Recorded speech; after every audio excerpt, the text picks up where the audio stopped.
দেখো সবাইকে মর্নিং। এখন মোটামুটি 11:30 বাজে। বৃষ্টির অবস্থা দেখো।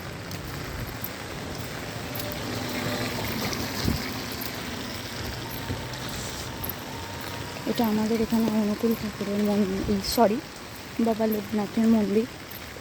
দেখে নাও, জয় বাবা লোকনাথ।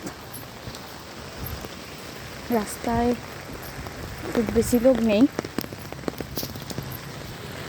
মোটামুটি লোক কাজ মেটাতে বেরিয়েছে বৃষ্টিতে। তা না হলে বৃষ্টিতে কার ভিজতে ভালো লাগে বলো তো?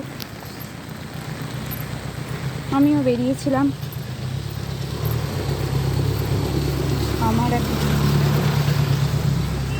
আমার কাজে, মানে আমার যে চাকরি করি, হেঁটে হেঁটে ফিরছি এই বৃষ্টিতে।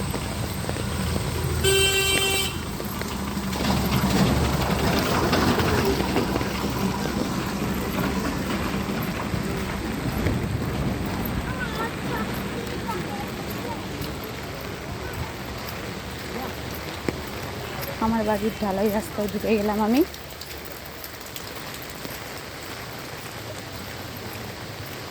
অর্ধেকটা ভিজেই গেছি। বাড়িতে গিয়ে আর একবার স্নান করতে হবে। রাস্তাঘাট মোটামুটি ফাঁকা, ওই একজন আসছে, ওইটুকু বাচ্চাকে নিয়ে কোথায় বেরিয়েছে না জানি, বৃষ্টিতে কী কাজ আছে।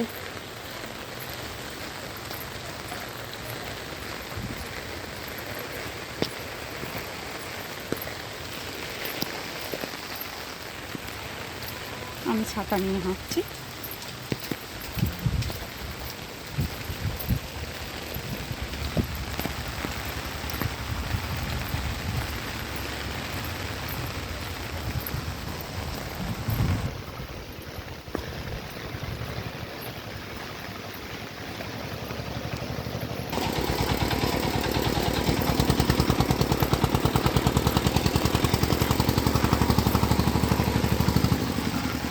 গাছে দেখো বন্ধুরা কত ফুল।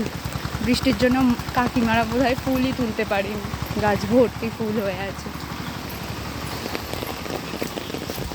আচ্ছা, বৃষ্টি কার কার ভালো লাগে আমাকে একটু প্লিজ কেউ কমেন্ট করে বলো। আমার তো বৃষ্টি ভালোই লাগে, কিন্তু তা বলেই বাইরে বেরিয়ে না, বৃষ্টিতে ঘরে বসে মুখরোচক কিছু খেতে, বৃষ্টি উপভোগ করতে ভালো লাগে। এই নোংরা জলে বেরোতে ভালো লাগে না। আচ্ছা, ওখানে পাখি কী জানে একটা কাজ করছে।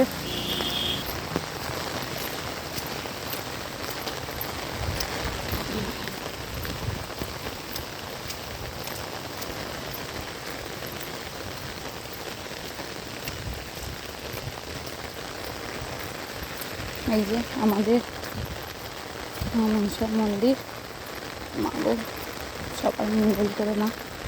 আমি আবার উঠে পড়লাম আমাদের বাড়ির পিচ রাস্তায়।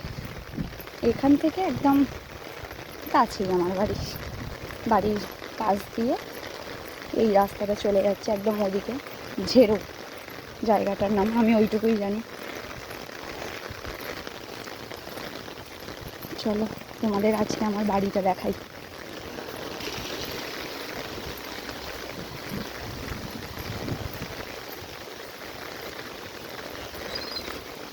দেখো এই গাছেও কত ফুল, এত উঁচু গাছ, কেউ ফুল তুলতেই পারলো না, পারে না।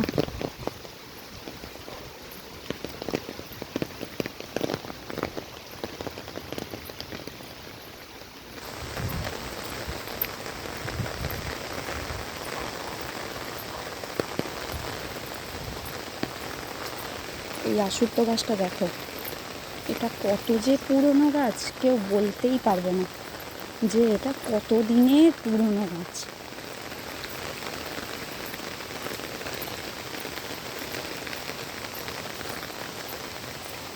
এই যে আমার বাড়ি, সাদা বাড়িটা, আপাতত বাইরে সাদা রং করা আছে, পরে রং হবে।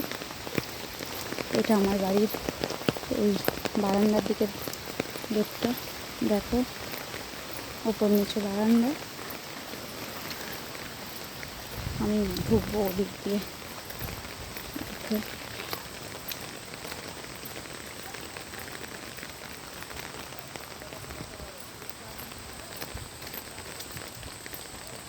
যে বাড়ির গেট।